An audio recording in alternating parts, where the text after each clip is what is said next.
اللہ کا فضل تو دیکھیں، وہ مسلمان کیسے جگرے والے لوگ ہیں، میں نے اپنی آنکھوں سے دیکھا ہے۔ ہر جگہ کی طبیعت کے اعتبار سے اللہ تعالیٰ مخلوق پیدا کیا ہے۔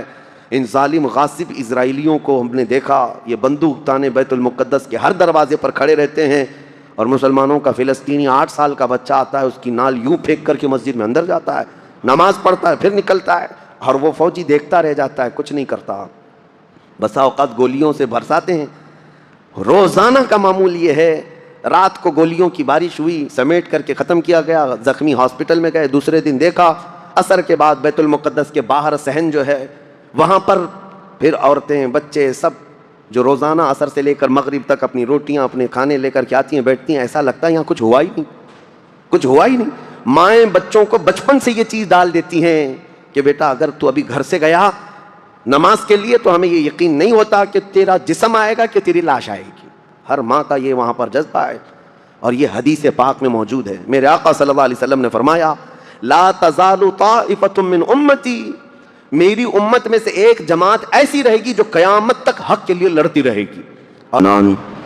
الذي خلق الانسان وعلمه البيان والصلاة والسلام على رسوله سيد الانس والجان وعلى آله واصحابه ذوي الخير والاحسان، اما بعد فاعوذ بالله من الشيطان الرجيم، بسم الله الرحمن الرحيم۔ يا ايها الذين امنوا اذا نودي للصلاة من يوم الجمعة فاسعوا الى ذكر الله وذروا البيع ذلكم خير لكم ان كنتم تعلمون، صدق الله مولانا العظيم۔ بارگاہ رسالت مآب صلی اللہ علیہ وسلم میں درود پاک کا ہدیہ پیش کریں۔ اللہم صلی علی سیدنا و مولانا محمد معدن الجود والکرم وآلہ واصحابہ الکرام وابنہ الکریم وبارک وسلم صلاة دائمة سرمدا ابدا۔ آج رمضان المبارکہ کا یہ آخری جمعہ ہے جس کو جمعۃ الوداع بھی کہا گیا۔ اس جمعہ کی بڑی فضیلت ہے اور اہمیت ہے، یہ مسلمانوں کی ہیبت اور مسلمانوں کی عظمت و شان کا مظہر ہے، اور پہلے سے بزرگوں میں اس کے اہتمام کا اور اس جمعہ کے خاص اہتمام کا ذکر ملتا آیا ہے۔ نبی اقدس صلی اللہ تعالیٰ علیہ وسلم اور ان کے صحابہ اور ان کے بعد امت کے اکابرین نے اس جمعہ کا بڑا اہتمام کیا۔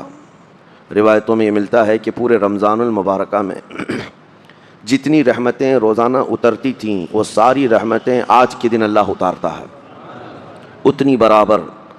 اور نبی اکرم صلی اللہ علیہ وسلم کی ایک حدیث میں یہ بھی ہے کہ اس کی ساعتیں یعنی دن اور رات ملا کر 24 گھنٹے ہوتے ہیں، ان میں سے کوئی گھنٹہ ایسا نہیں ہے جس میں ہر لمحے اللہ کریم 6 لاکھ لوگوں کو جہنم سے آزاد فرماتا ہے۔ ہر لمحہ اس ماہ مبارکہ کے اس آخری جمعہ میں کاش ہمارا نام بھی وہ آزاد ہونے والوں میں شامل ہو جائے۔ عزیزان گرامی اوقات، ایک روایت یہ بھی ہے کہ آج اللہ کے فرشتے زمین پر اترتے ہیں اور مومنین سے مصافحہ کرتے ہیں، اور شام ہونے تک افطار تک فرشتے ان کی مغفرت کی دعا کرتے رہتے ہیں۔ اللہ کریم میں جس مومن سے ملاقات کیا اس کی تو مغفرت فرما دے، تو اللہ تبارک و تعالیٰ فرشتوں کی سفارش پر ان کی مغفرت کا عام اعلان بھی فرماتا ہے۔ یہ آج کے دنوں کی بڑی خصوصیت ہے، اس لیے اس کا اہتمام بھی کرتے ہیں۔ اور ویسے دنیا بھر میں خصوصیت کے ساتھ آج کے دن کو یوم القدس کے نام سے منایا جاتا ہے۔ یوم القدس کا مطلب کیا ہے؟ رمضان کے آخری جمعہ کو بیت المقدس مسجد اقصیٰ کے تحفظ کی یادگاری کے لیے امت میں اس کو مشہور کر دیا گیا کہ کم از کم امت میں نئے بچوں کو، نئے جوانوں کو، نئی جنریشن کو یہ پتہ لگے کہ بیت المقدس کیا ہے، مسجد اقصیٰ کیا ہے، ورنہ تو یہ قوم بھول جائے گی۔ یہ دھیرے دھیرے ان کے ذہنوں سے ساری چیزیں ختم ہو جاتی ہیں۔ یہاں ہمارے ملک میں رہتے ہوئے اب نئے بچوں سے پوچھیں تو بابری مسجد انہیں نہیں معلوم، پرانے لوگ جانتے ہیں جن کے سامنے حادثے ہوئے ہیں، لیکن جو نئے لوگ دنیا میں آتے ہیں یا جوان ہوتے رہتے ہیں تو ان تمام چیزوں سے وہ واقف نہیں ہو پاتے۔ تو یہ علماء کی ذمہ داری ہے اور بڑوں کی یہ ذمہ داری ہے کہ یہ معلومات منتقل کرتے رہیں اپنی جنریشن میں۔ آج یوم القدس کے طور پر دنیا بھر میں اس لیے منایا جا رہا ہے کہ بیت المقدس مسجد اقصیٰ کی حفاظت کا ایک عظیم منصب اور ایک عظیم مفہوم بچوں کے ذہن میں منتقل کیا جائے۔ کیا خبر کہ یہ جو نونہال ہیں، چھوٹے بچے ہیں، ہمارے ہاں آس پاس رہتے ہیں، کیا پتہ ان میں سے کون صلاح الدین بن کر کھڑا ہونے والا ہے۔ صلاح الدین کوئی آسمان سے آنے والے اور زمین سے نکلنے والے مجاہد کا نام نہیں تھا، وہ بھی اسی طرح سے پرورش پانے والے کسی محلے بستی میں رہتے تھے۔ اور صلاح الدین ایوبی نے ان حالات کا سامنا کیا تھا جب عیسائیوں نے بیت المقدس پر زبردستی قبضہ جمایا ہوا تھا، جبکہ حضرت عمر فاروق رضی اللہ تعالیٰ عنہ کے زمانے سے لے کر تقریباً 400 سال تک بیت المقدس پر اذانیں ہوتی رہیں، نمازیں ہوتی رہیں، اور صرف ان عیسائیوں کو وہاں آنے کی عام اجازت دی گئی تھی فاطمی دور میں۔ ویسے اگر میں تاریخ بتاؤں تو بیت المقدس روئے زمین پر یہ تیسرا اہم مرکز ہے مسلمانوں کا۔ حرم کعبہ اور مسجد نبوی کے بعد تیسرا حرم مسجد اقصیٰ ہے، بیت المقدس ہے۔ اور ویسے اس کے انعقاد اور زمین پر اس کے پائے جانے کی تاریخ تو بہت پرانی ہے۔ فرمایا گیا اللہ تعالیٰ نے روئے زمین پر سب سے پہلے خانہ کعبہ کو بنوایا، وہ فرشتوں نے اس کی تعمیر کی۔ تو مکہ مکرمہ میں خانہ کعبہ بنانے کے صرف 40 سال کے بعد یہ فلسطین میں بیت المقدس کو فرشتوں نے تعمیر کیا۔ سب سے پہلے وہ جگہ فرشتوں نے اس کو مقدس بنائی۔ تو اس زمانے سے آدم علیہ الصلوۃ والتسلیم کے زمانے سے یہ بیت المقدس کا علاقہ مقدس ہی رہا، اور اس کو ارض المقدس کہا جاتا ہے آج بھی عربی میں۔ پھر انبیاء اکرام علیہ السلام آتے رہے، اور اکثر انبیاء اکرام علیہ السلام کی عبادت گاہ رہی۔ بنی اسرائیل کے تقریباً انبیاء اکرام بیت المقدس کو ہی اپنا مسکن بنائے ہوئے تھے، اپنا وطن بنائے ہوئے تھے۔ کتنے انبیاء اکرام کا ذکر کروں، تقریباً 30,000 انبیاء اکرام آج بیت المقدس کے ارد گرد دفن ہیں۔ 30,000 انبیاء اکرام علیہ السلام۔ اور اولو العزم پیغمبروں میں حضرت سیدنا ابراہیم علیہ السلام وہیں پر ہیں، آپ کے بیٹے حضرت اسحاق علیہ السلام وہیں ہیں، ان کے بیٹے حضرت یعقوب علیہ السلام وہیں ہیں، پھر موسیٰ علیہ السلام وہیں ہیں، اور اس کے علاوہ زکریا علیہ السلام، داؤد علیہ السلام، سلیمان علیہ السلام، جلیل القدر انبیاء کرام سب بیت المقدس میں ہیں۔ تو یہ بیت المقدس اس لیے بھی اہمیت کا حامل ہے کہ مسلمانوں سے پہلے یعنی انبیاء کرام علیہ السلام کے دور میں یہ مرکز رہا، قبلہ رہا اکثر امتوں کا۔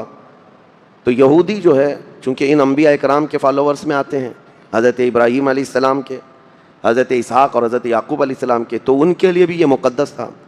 اور پھر مزے کی بات یہ ہے کہ حضرت بی بی مریم کی ساری تربیت جو ہے بیت المقدس کے اندر ہوئی، جیسے کہ آپ نے تفسیر میں سماعت کیا ہوگا۔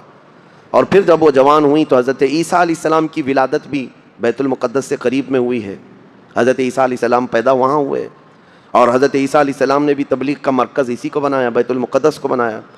تو دنیا کے پرانے مذاہب میں، پرانے دین میں یہودیت جو ہے ان کے لیے بھی وہ مقدس ہے، عیسائی جو ہیں ان کے لیے بھی وہ مقدس ہے، پھر اسلام کے لیے اس لیے بھی مقدس ہے کہ اصل ابراہیم علیہ السلام کے دین پر اب نہ یہودی باقی رہے، نہ عیسائی باقی رہے، بلکہ صرف مسلمان باقی رہے، کیونکہ ابراہیم علیہ السلام نے شرک اور کفر کی تعلیم نہیں دی تھی، وہ تنہا اللہ رب العزت کے موحد تھے، اللہ کی وحدانیت انہوں نے اس وقت پھیلائی، اور اس دین پر آج کوئی قائم ہے تو وہ مسلمان ہے۔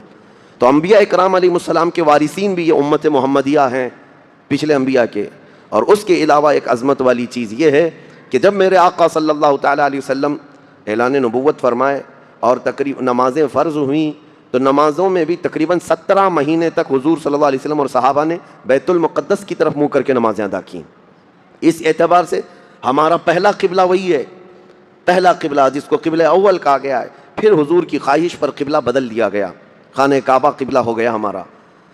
اور ایک بڑی اہمیت اس بیت المقدس کی یہ بھی ہے کہ جب نبی اکرم صلی اللہ تعالیٰ علیہ وسلم معراج کی شب تشریف لے جا رہے تھے رب ذوالجلال کی ملاقات کے لیے، تو جبرائیل امین کے نے براق کی سواری کو حرم سے لے کر سب سے پہلے جہاں پر اتارا تھا وہ بیت المقدس ہے۔ بیت المقدس جہاں پر آج بھی وہ جگہ باقی ہے جہاں رسول کریم صلی اللہ تعالیٰ علیہ وسلم کی سواری براق کو باندھا گیا تھا، اور حضور نے اندر جا کر 1,24,000 کم و بیش نبیوں کو حضور نے امامت فرمائی تھی۔ یہ وہ بیت المقدس ہے جہاں سارے نبیوں نے میرے نبی کا خطبہ پڑھا تھا معراج کی شب، اور اس کے بعد رسول اقدس صلی اللہ تعالیٰ علیہ وسلم وہاں سے آسمانوں کا سفر کیے۔ تو بیت المقدس مسلمانوں کے لیے اس لیے بھی اہم ہے کہ میرے آقا کی امامت گاہ بھی ہے اور ہمارا قبلہ بھی ہے۔ اب یہ زمانے میں چلتا رہا، جب حضور اکرم صلی اللہ تعالیٰ علیہ وسلم کا دور تھا ظاہری زندگی کا، اس وقت بیت المقدس پر عیسائیوں کا ہی قبضہ تھا۔ ہم یہ بتاتے ہیں عیسائیوں کا، لیکن عیسائیوں نے کہاں سے قبضہ کیا تھا؟ وہ تو یہودیوں سے حاصل کیا تھا، یہودیوں کو مارتے تھے۔ اتنی خطرناک جنگیں ہوتی تھیں عیسائیوں میں اور یہودیوں میں کہ بیت المقدس میں خون خرابہ یہ آج کی تاریخ نہیں ہے، بہت پرانی تاریخ ہے۔ ٹائٹس نام کا ایک عیسائی بادشاہ جس نے پورے بیت المقدس کی اینٹ سے اینٹ بجا دی تھی، اور اس نے جتنے یہودی وہاں پر آباد تھے سب کو قتل کروا دیا تھا، پھر عیسائیوں کا قبضہ ہوا تھا۔ کتنے بڑے بڑے عیسائی بادشاہ آئے اور انہوں نے وہاں پر سوائے ظلم کے اور کچھ نہیں کیا بیت المقدس میں۔ یہ تو ان کی تاریخ چلتی تھی عیسائیوں کی، یہودیوں کی۔ یہودیوں سے کئی مرتبہ بیت المقدس لے لیا گیا اور عیسائی جھنڈا وہاں لہرایا گیا، کئی 100 سال تک۔ عیسائیوں نے یہودیوں کا داخلہ بھی بند کر رکھا تھا کہ کوئی یہودی پھٹکنے بھی نہ پائے۔ بیت المقدس تو چھوڑیں، یروشلم میں، فلسطین میں کسی یہودی کی انٹری نہیں تھی۔ عیسائیوں کا جب غلبہ تھا تو یہ کئی زمانے تک چلتا رہا۔ اصل یہاں پر کیا تھا وہ میں آپ کو بتا دوں۔ یہ بیت المقدس کا مسئلہ آپ کو سمجھنا اس لیے بھی ضروری ہے کہ آج پوری دنیا میں یہ ایک سب سے بڑا ایشو کیوں ہے۔ اس کی بنیاد یہ ہے کہ حضرت آدم علیہ السلام کے بعد سے وہ جگہ مقدس تھی، فرشتوں کی تعمیر کی ہوئی، لیکن جب حضرت داؤد علیہ السلام تشریف لائے تو آپ نے، چونکہ آپ کی حکومت تھی اس وقت، آپ بادشاہ تھے، آپ نے ایک مسجد تعمیر کرنے کا حکم دیا، لیکن آپ کے زمانے میں وہ کام نہ ہو سکا، تو اپنے بیٹے حضرت سلیمان علیہ السلام کو انہوں نے حکم دیا۔ سلیمان علیہ السلام بادشاہ بھی ہوئے اور داؤد علیہ السلام کی کرسی پر بھی فائز ہوئے، اور وہ نبی بھی تھے، رسول بھی تھے، امت بھی تھی آپ کی۔ اور سلیمان علیہ السلام کو تو اللہ تعالیٰ نے ایسی طاقت دی تھی کہ وہ ہواؤں پر بھی حکومت کرتے اور جنات پر بھی حکومت کرتے۔ تو سلیمان علیہ السلام نے کام شروع کیا۔ یہ وہ جگہ تھی جہاں موسیٰ علیہ السلام عبادت کیا کرتے تھے، اس جگہ پر سلیمان علیہ السلام نے ایک مسجد بنانے کا حکم دیا، اور یہ جنات بنانا شروع کرتے ہیں۔ اس کا ذکر قرآن پاک میں بھی موجود ہے۔ حضرت سلیمان علیہ السلام نے جب پورا ڈیزائن دیا کہ اس طرح سے بننا ہے، تو پھر جنات تعمیر کرتے رہے، اور جنات اتنا خوف کھاتے تھے سلیمان علیہ السلام سے کہ وہ ایک لمحہ بھی حضرت سلیمان علیہ السلام سے غافل نہیں ہوتے یا حکم عدولی نہیں کرتے۔ ہوا یہ کہ کام ابھی کمپلیٹ نہیں ہوا تھا کہ سلیمان علیہ السلام کا انتقال ہوا، تو جنات بھاگ جاتے، لیکن اللہ کی مصلحت، حضرت سلیمان علیہ السلام لکڑی لے کر یوں کھڑے رہتے تھے، اپنا عصا لے کر کے کھڑے رہتے تھے اور کام دیکھتے رہتے تھے۔ جب تک سلیمان علیہ السلام کھڑے ہیں، تیزی سے جنات بڑے بڑے پتھر لاتے تعمیر کرتے رہتے تھے۔ انتقال ہوا سلیمان علیہ السلام کا، اور آپ ایسے ہی کھڑے رہ گئے، آپ کے کھڑے کھڑے وفات ہوئی ہے۔ اور اس طرح سلیمان علیہ السلام کی وفات کو سالوں گزر گئے، لیکن آپ وہاں سے ہٹے نہیں، کیونکہ کام چل رہا تھا۔ قرآن میں ہے، اللہ تعالیٰ فرماتا ہے جب لکڑی کو دیمک کھا گئی، کتنے سال گزر گئے ہوں گے، حضرت سلیمان علیہ السلام یوں ہی کھڑے تھے۔ اور عام دوسرے لوگوں کی موت تو چھوڑو، نیند میں کھڑا ہو کر کے دکھائے، وہ اللہ کے نبی تھے کہ انتقال کے بعد بھی وہ کھڑے رہے۔ روایتوں میں کئی سالوں تک، 10 سالوں تک آپ کھڑے رہے، اور اس کے بعد دیمک کھا گئی لکڑی کو تو لکڑی ٹوٹ گئی، تب سلیمان علیہ السلام زمین پر آ گرے۔ جنات اسی وقت جان گئے کہ یہ تو انتقال کر گئے، تب تک بیت المقدس کا کام کمپلیٹ ہو گیا تھا، جنات بھاگ گئے سب۔ یہ تعمیر، اس کو اصل میں بیت المقدس نہیں کہا جاتا تھا اس وقت، یہ ہیکل سلیمانی، یہ یہودیوں کے عقیدے کے اعتبار سے فرسٹ ٹیمپل ہے، پہلا مندر یا پہلی مسجد جو بھی ہے مقدس تھی۔ یہ ہیکل سلیمانی جو سلیمان علیہ السلام نے جنات سے بنایا تھا، اور سلیمان علیہ السلام کی کرسی جہاں لگتی تھی، اس وقت حضرت سلیمان علیہ السلام نے جنات اور سرکش لوگوں سے اور جادوگر لوگوں سے سب چیزیں جادو کی چھین کر اپنی کرسی کے نیچے دفن کر دیا تھا، سب ختم کیا تھا کہ کوئی جادو ٹونا یہ سب چیزیں نہ ہوں، کیونکہ یہودی جادو کے پیچھے بہت بھاگتے تھے، صرف جادو میں ہی دن رات۔ آپ نے سب دفن کیا، اور اس کے بعد آپ کے انتقال کے بعد سالوں بیتے اور اسی طرح سے رہے۔ لیکن پھر یہ ہیکل سلیمانی کو ایک بادشاہ آیا جو عراق کا رہنے والا تھا، اس کی یہودیوں سے دشمنی تھی، اس نے ایسا حملہ کیا کہ پورے ہیکل کو توڑ ڈالا، یعنی جو جنات کا بنایا ہوا تھا اس کو مکمل طور سے مسمار کر دیا۔ ایک دیوار باقی رہ گئی، ایک دیوار باقی رہ گئی، جہاں جا کر کے آج یہ یہودی روتے ہیں، دیوار گریا اس کو کہتے ہیں، وہ اس زمانے کی ایک باقی رہ گئی، باقی پورا ہیکل گرا دیا۔ زمانہ بیت گیا، یہودی اس بات پر روتے رہے کہ ان کو مارا گیا، قتل کیا گیا، پھر عیسائیوں کا اس پر قبضہ رہا، پھر عیسائیوں سے یہودیوں نے ایک بار پھر حاصل کیا، پھر دوبارہ یہ ٹائٹس کے زمانے میں عیسائیوں نے مار کر کے پورے یہودیوں کو خون خون کر دیا، اور پھر بیت المقدس کچھ نہیں تھا، ایک دیوار تھی، ایک دوسری وہاں پر ایک چھوٹی سی عمارت بنائی گئی، اس عمارت کو یہ سیکنڈ ٹیمپل کہتے ہیں، سیکنڈ ٹیمپل، یہ دوسرا مندر، اور اسی کو عبادت گاہ بنا کر چلتے رہے۔ زمانہ بیتا، یہاں تک کہ حضور صلی اللہ تعالیٰ علیہ وسلم کی نبوت کا اعلان ہوا، پھر اس کے بعد 23 سال گزرے، پھر آپ کی وفات کے بعد صدیق اکبر کا زمانہ آیا، پھر سیدنا عمر فاروق کا زمانہ آیا. تقریباً یہ 26-28 ہجری کی بات ہے حضرت عمر کے دور میں. پھر حضرت عمر فاروق کے دور میں جو فتوحات ہو رہی تھی، اسلام پھیلتا جا رہا تھا، تب صحابہ کے ایک لشکر کو حضرت عمر نے فلسطین بھی بھیجا، جس میں حضرت ابو عبیدہ بن جراح بھی تھے. تو ان صحابہ نے اس چھوٹے سے لشکر کو لے کر فلسطین کا معرکہ ایسا سر کیا کہ یہ عیسائی سب جان چکے تھے حالات کیا چل رہے ہیں، سرنڈر ہو گئے اور کہا ہم جو ہے یہ بیت المقدس کی ساری چابیاں آپ کے حوالے کرتے ہیں، لیکن ایک شرط ہے کہ ہم آپ کے ہاتھ میں نہیں دیں گے بلکہ مسلمانوں کے امیر المومنین کے ہاتھ میں دیں گے، وہ آئیں ہمارے پاس. تو وہاں جو صحابہ تھے انہوں نے خط لکھ کر بھیجا حضرت عمر کو. حضرت عمر مدینے میں تھے، کہا ٹھیک ہے میں آ رہا ہوں. قبلہ اول مسلمانوں کے ہاتھ میں تھا، بیت المقدس آ رہا تھا. سیدنا عمر فاروق مدینے سے چل پڑے، ایک غلام کے ساتھ نکلے اور ایک سواری ہے، ایک خچر ہے، اور دونوں بھی کس انداز سے جا رہے ہیں. ایسا امیر المومنین جس کے رعب سے قیصر و کسریٰ کانپتے تھے، لڑائی کی کسی کے اندر مجال نہیں تھی. وہ ایک خچر کے سواری پر اتنا لمبا سفر طے کر رہے ہیں، وہ بھی غلام سے یہ طے کر رکھا ہے 1 میل میں بیٹھوں گا، 1 میل تو بیٹھنا. ہاں تو رسی پکڑ کے چلے گا 1 میل تک، اور اس کے بعد جب تو بیٹھے گا تو میں رسی پکڑ کے چلوں گا 1 میل تک. اس طرح سے تو سفر طے کیا. جب فلسطین پہنچ رہے تھے اور اس وقت لوگوں میں خبر تھی کہ امیر المومنین آ رہے ہیں، تو لوگ دیکھنے کے لیے شہر سے بھاگے بھاگے باہر آئے. اتفاق ایسا کہ اس وقت خچر گھوڑے پر بیٹھنے کی باری غلام کی تھی اور نکیل رسی حضرت عمر کے ہاتھ میں تھی. دوڑے ہوئے لوگ آئے جو نہیں پہچانتے تھے. عیسائیوں نے امیر المومنین کہہ کر اس غلام کا استقبال کیا کہ تشریف لائیں. تب جو صحابہ تھے وہاں پر انہوں نے پکار کر کہا نادانو، وہ امیر المومنین نہیں، رسی پکڑا ہوا امیر المومنین ہے، یہ امیر المومنین ہے. پہلی مرتبہ ان اعلیٰ اخلاق و کردار کو عیسائیوں نے دیکھا تھا کہ وقت کا خلیفہ کوئی گھوڑے کی رسی پکڑ کر کے بھی چلتا ہے.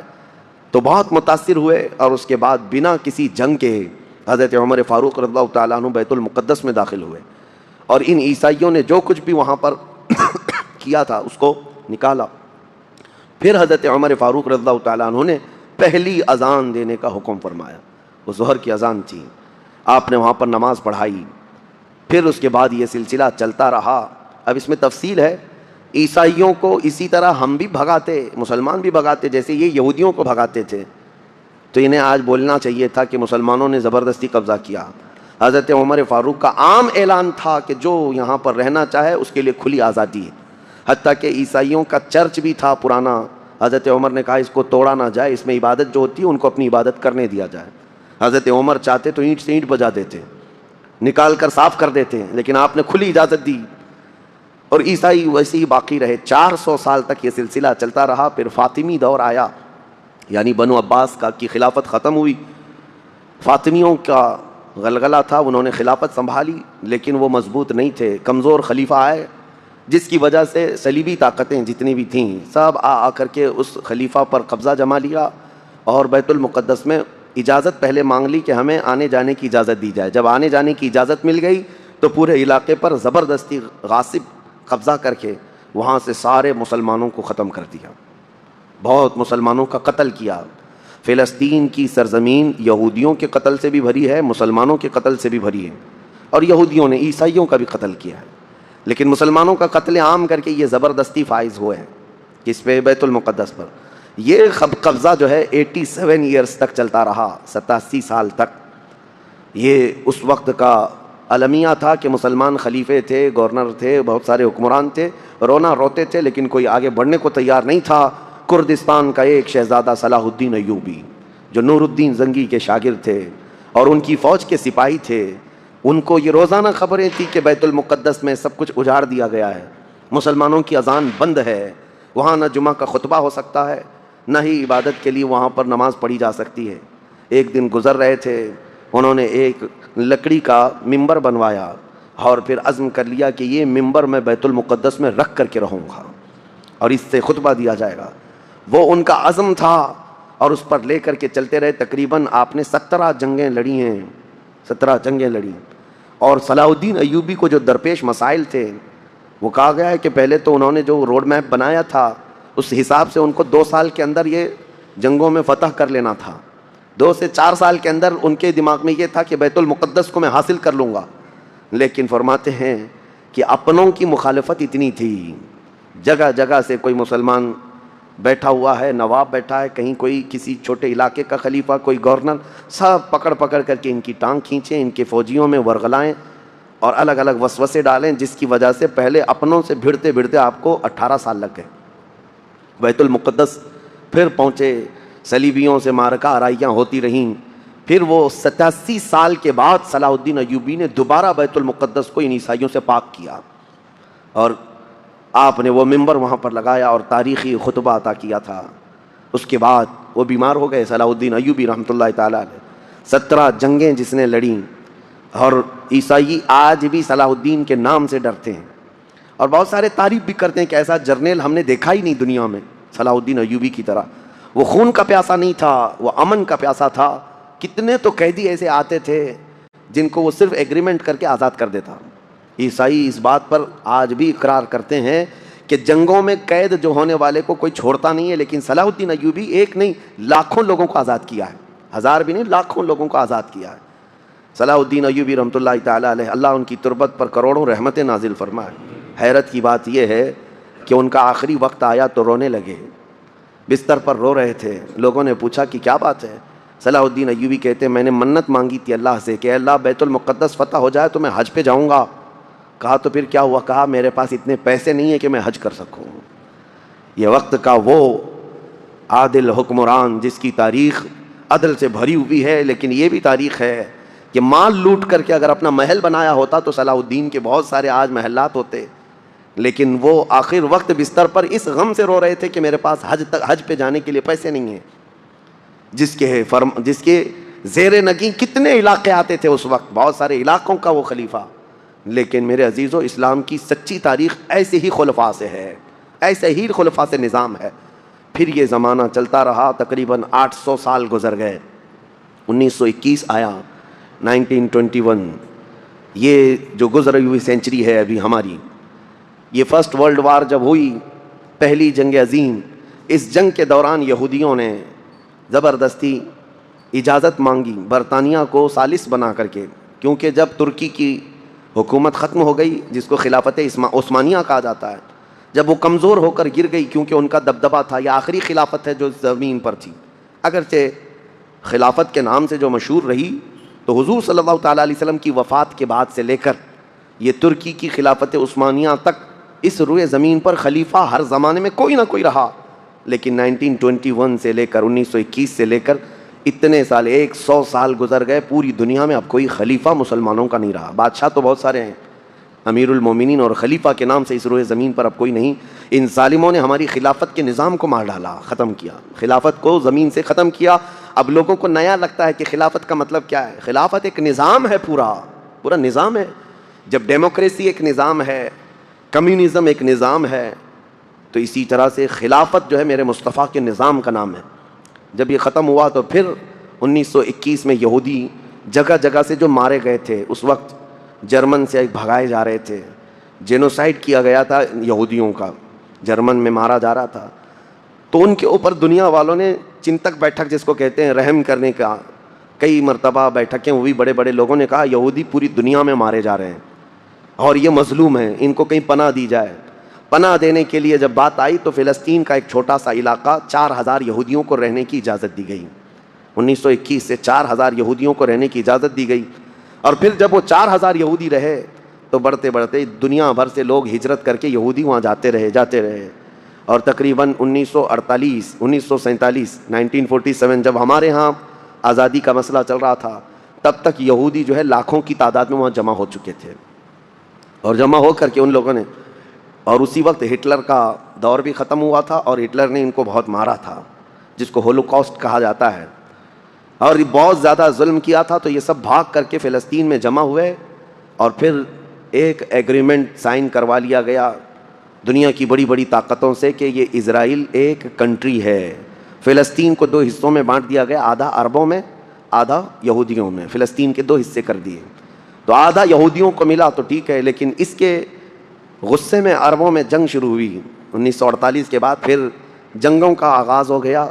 جارڈن، سیریا، مصر، ان لوگوں نے اسرائیل کے ساتھ، انہوں نے نئی کنٹری کا نام اسرائیل رکھا تھا، جنگ کیا، جب جب جنگ کرتے رہے اسرائیل اپنے پیر پھیلاتا رہا اور آگے بڑھتا رہا، کیونکہ اس وقت ان عربوں کے اندر یا جدید ہتھیار نہیں تھے. اسرائیل کو فلی طور پر امریکہ کا سپورٹ تھا، یو کے کا سپورٹ تھا، یورپ کا سپورٹ تھا. ان تینوں ملکوں کے ساتھ بڑی خوفناک جنگوں میں ان کو پیچھے ڈھکیل دیا گیا، بلکہ جو صحرائے سینا تھا مصر کا وہ بھی اسرائیل نے قبضہ کر لیا. طور سینا جس کو کہتے ہیں، کوہ طور، وہ بھی ان کے لیے مقدس تھا، وہ بھی حاصل کر لیا. پھر اس کے بعد دوسری جنگ بھی ہوئی تھی مصر کی، تب مصر نے وہ علاقہ واپس لیا اور اسرائیل کو سمیٹنے کی کوشش کرتے رہے. 3 بڑی جنگوں میں ہوا یہ کہ جب جب جنگ ہوتی رہی اسرائیل پھیلتا رہا.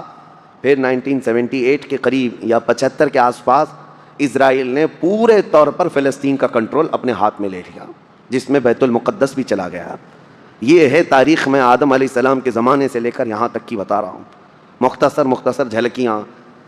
اس کے بعد سے یہودیوں نے بیت المقدس کا کنٹرول اپنے ہاتھ میں لیا، حالانکہ UN کا یہ فیصلہ ہے کہ پورے اسرائیل کو یہ خاص طور پر تنبیہ کی گئی ہے کہ صرف مسجد اقصیٰ جو بیت المقدس ہے اس کا کنٹرول اور اس کا مینجمنٹ، اس کے انتظامات یہودیوں کے ہاتھ میں بھی نہیں رہیں گے اور وہاں کے فلسطینی مسلمانوں کے ہاتھ میں بھی نہیں رہیں گے. یہ جارڈن کی حکومت کو دیا گیا ہے. جارڈن کی حکومت جس کو کسٹوڈین آف یہ کہا جاتا ہے بیت المقدس، وہ اس کے انتظام دیکھتی ہے، لیکن برائے نام ہے یہودیوں نے دھجیاں اڑا رکھی ہیں پورے دنیا بھر کے قوانین کی. جہاں جہاں ان کو پابندی تھی کہ یہاں نئے گھر نہیں بنائیں گے، ابھی 3-4 سال پہلے انہوں نے پورے مسلمانوں کے محلے کو ختم کر کے 200 گھر بنائے، یہودیوں کو آباد کیا.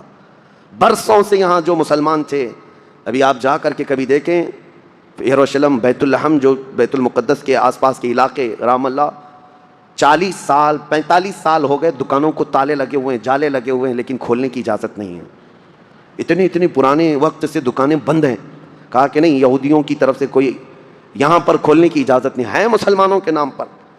اور اللہ کا فضل تو دیکھیں، وہ مسلمان کیسے جگرے والے لوگ ہیں. میں نے اپنی آنکھوں سے دیکھا ہے. ہر جگہ کی طبیعت کے اعتبار سے اللہ تعالیٰ مخلوق پیدا کیا ہے. ان ظالم غاصب اسرائیلیوں کو ہم نے دیکھا، یہ بندوق تانے بیت المقدس کے ہر دروازے پر کھڑے رہتے ہیں، اور مسلمانوں کا فلسطینی 8 سال کا بچہ آتا ہے، اس کی نال یوں پھینک کر کے مسجد میں اندر جاتا ہے، نماز پڑھتا ہے، پھر نکلتا ہے، اور وہ فوجی دیکھتا رہ جاتا ہے، کچھ نہیں کرتا. بسا اوقات گولیوں سے برساتے ہیں. روزانہ کا معمول یہ ہے.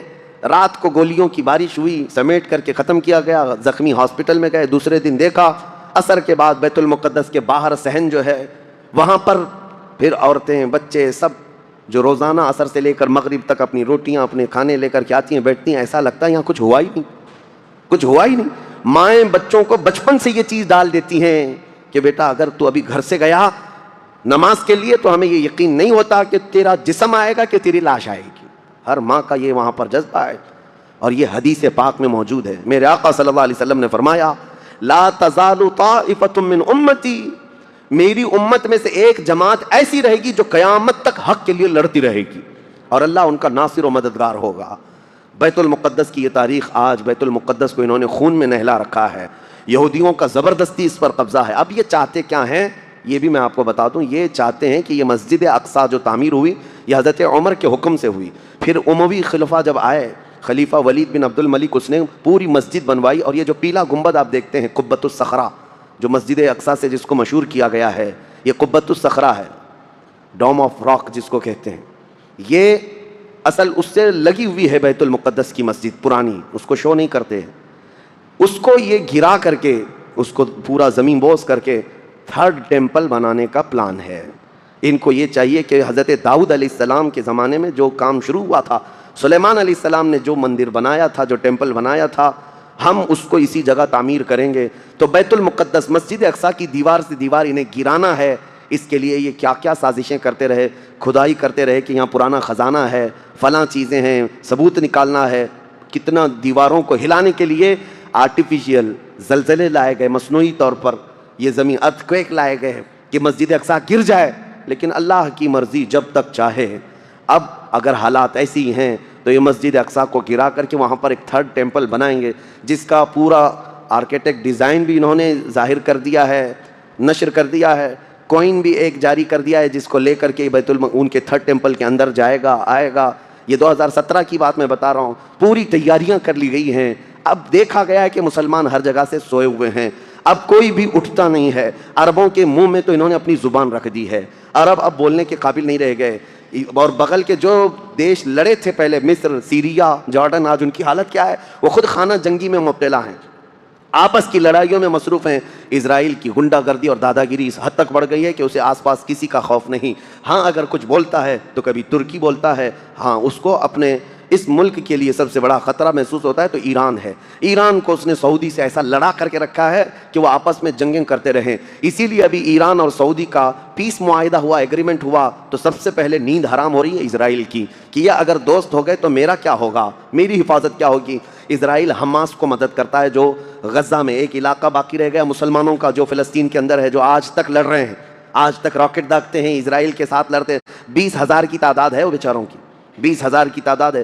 اب یہ تاریخ اس طرح سے بتائی جاتی ہے، نیوز اس طرح کی ہے، اسے حماس کو اسرائیل مدد کرتا ہے، فلاں مدد کرتا ہے، جو بھی مدد کرتا ہو ہمیں اس سے وہ نہیں. لیکن ایک حق جماعت قیامت تک حق پر قائم رہے گی اور بیت المقدس کے لیے لڑتی رہے گی. پھر وہ دن آئے گا جب میرے آقا صلی اللہ تعالیٰ علیہ وسلم کی حدیث پاک ہے، خراسان سے ایک جماعت نکلے گی، خراسان سے ایک جماعت نکلے گی. خراسان پہلے کے دور میں رشیا کا کچھ حصہ، افغانستان کا کچھ حصہ، ایران کا کچھ حصہ، ایک پورا بڑا نقشہ ہے، اس کو پرانا خراسان آپ دیکھیں گے. خراسان سے ایک جماعت نکلے گی، ان کے ہاتھ میں کالے جھنڈے ہوں گے. میرے آقا نے فرمایا وہ اتنی تیزی سے نکلیں گے کہ دنیا کی بڑی سی بڑی طاقت ان کا راستہ نہیں روک سکے گی، اور وہ سیدھے جھنڈے لے جا کر کے بیت المقدس میں نصب کریں گے اور پھر اسلام کا پرچم وہاں سے بلند کیا جائے گا. یہ قیامت کے قریب ہونا ہے.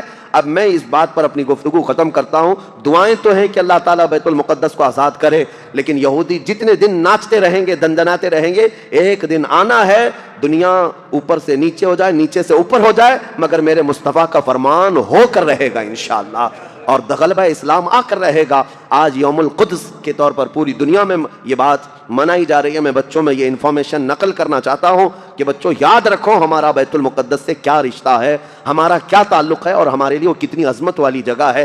اس لیے کہ آپ ہندوستان میں ہیں، دور دراز ہیں، کہیں پر بھی ہیں، لیکن روحانی رشتہ تمہارا جب مدینے سے جڑا ہے تو مدینے کے آقا کے فرمان سے بھی جڑا ہوا ہے. اللہ کریم ہم سب کو بیت المقدس کے محافظین میں شامل فرمائے. قیامت کے قریب امام مہدی کی فوج میں اللہ تعالی ہمارا شمول فرمائے. کریم خدا بیت المقدس کو تو آزاد فرما دے، یہودیوں کے چنگل سے اسے آزاد کر دے، فلسطین کے نونہال نہتے بچوں پر مولا تو رحم فرما دے. اے کریم خدا ان کے لیے امن و امان والی عید عطا فرما دے. اس رمضان کو مولا ان کی ہاں خوشحالیاں عطا کر دے.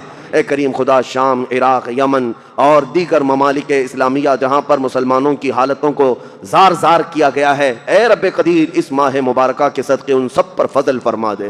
تیرے حبیب کی امت کو مولا عزت و وقار عطا فرما دے. وصلی اللہ تعالی علی خیر خلق محمد وآلہ واصحابہ اجمعین، وآخر دعوانا ان الحمد للہ رب العالمین.